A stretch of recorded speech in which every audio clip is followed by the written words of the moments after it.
They are a defect in the care we deliver to our patients.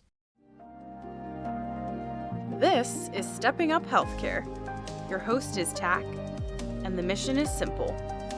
Build your capability and curiosity to make healthcare better.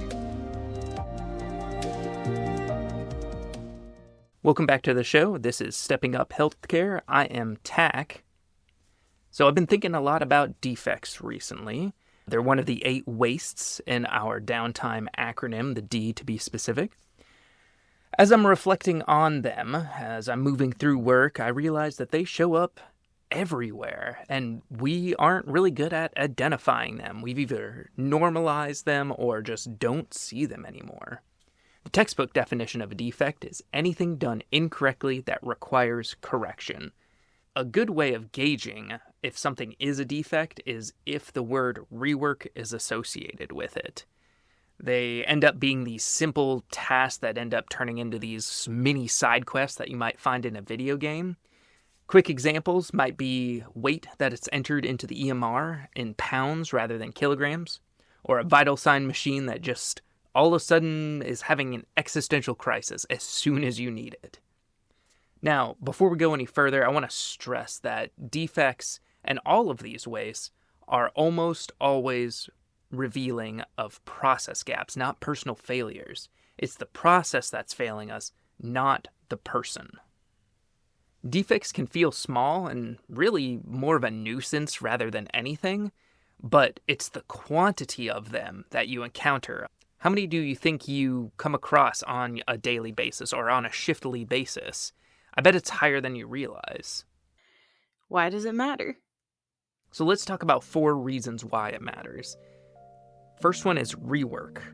Every defect creates repeat work. That's redocumenting, redrawing, reordering, re-explaining, whatever it might be. You can almost hear those minutes eating away at your shift. And those minutes have a cost. Your time, your energy, department's budget, patient's experience, whatever it might be. They all lead to that rework. Number 2, flow disruption or breaks in attention. Defects break that rhythm of care. It's that disruption in your attention. Every time interruption forces your brain to reset, reorient, and remember, what the heck was I doing before this? The defect pulls your attention away from the task at hand. So we have rework and cost, flow disruption and break in attention is number 2. Number 3, trust erosion. When the system produces defects, clinicians start double-checking everything. Trust in the system goes way down as we don't trust that the process we have will produce what we need or the expected outcome. The cognitive load ends up going up, taking our time and energy as we double-check everything. I'm sure you can think of those checks in your workflow that people put in there with good intention, but just end up adding to the actual workload as we are doubling the amount of work we do. So that's number 3, trust erosion. Finally, frustration.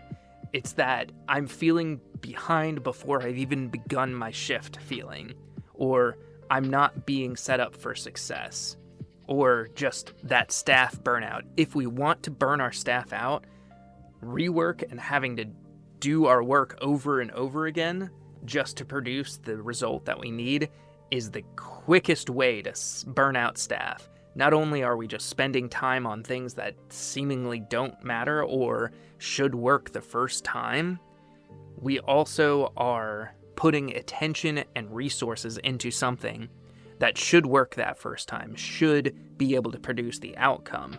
And we should be using our intelligence and our skills on other tasks that are more important. So, 4 reasons: rework and cost, flow disruption and break in attention, trust erosion, and frustration. Those are your 4 reasons why this matters.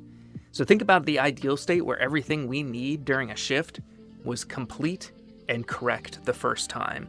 That seems like an ideal condition, but it is what we are trying to work towards. Every time you do a process, it produces what you need the first time. Let's talk about some real-world examples. So let's talk about some defects that you might encounter on your shift or in your typical day. First example is a surgical tray. Say we're setting up for a case, we're setting up the sterile field, and then we end up popping a tray, and we find out that it's not actually the basket in the tray that we were expecting. That is a defect. We have to now go find that tray, we have to process that tray back through sterile processing, creating more work for not just the doctor and the scrub tech, but also for the sterile processing technicians as well. Another one is mislabeling a specimen. One wrong label and then boom, we're having to redraw labs. We're delayed in our results. The information's not showing up in the EMR. The lab is now having to process another set of labs. It just ends up having this snowball effect moving on down where everybody's having to do a little bit more work.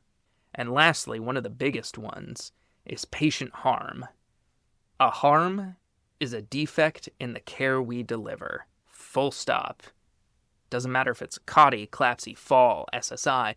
Does not matter. No patient wants that. No patient needs that. They are a defect in the care we deliver to our patients. And oftentimes, the root cause of these are just small defects in our process upstream that provide that way for that harm to trickle down. Think about the bundle for falls. If we didn't follow all of those components, that is a defect in the care we provide, although very small. There's actually a study done called The Cost of Inpatient Falls and Cost-Benefit Analysis of Implementation of an Evidence-Based Fall Prevention Program. The lead author is Patricia C. Dykes, if you want to take a look at the article. Essentially, what they found out is that a fall with injury ends up costing about $35,000 per patient per fall.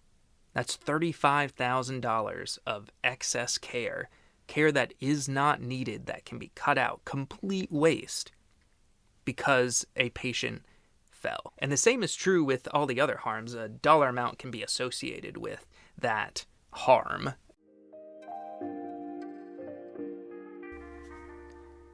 Defects come in all sizes, and catching them early is key to catch that spark before it becomes the forest fire, and then we have to play firefighter all day. This ties really nicely to the Shingo principle, assure quality at the source, which simply just means designing processes so that errors are either unlikely to happen or are extremely obvious the moment that they happen. Consequently, it's about not passing defects downstream or to the next person in the process.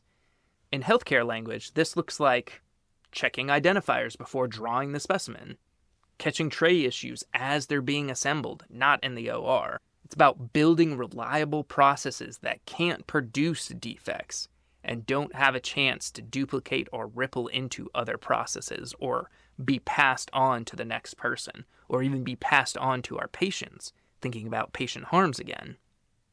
It's about making sure we build those processes and work with the people who are doing the work. Get their insight on how to make it better. They are in the work every single day, every single shift. Their insight is pure gold. Homework time. Small challenge for the next shift or two. I want you to spot one defect, just one.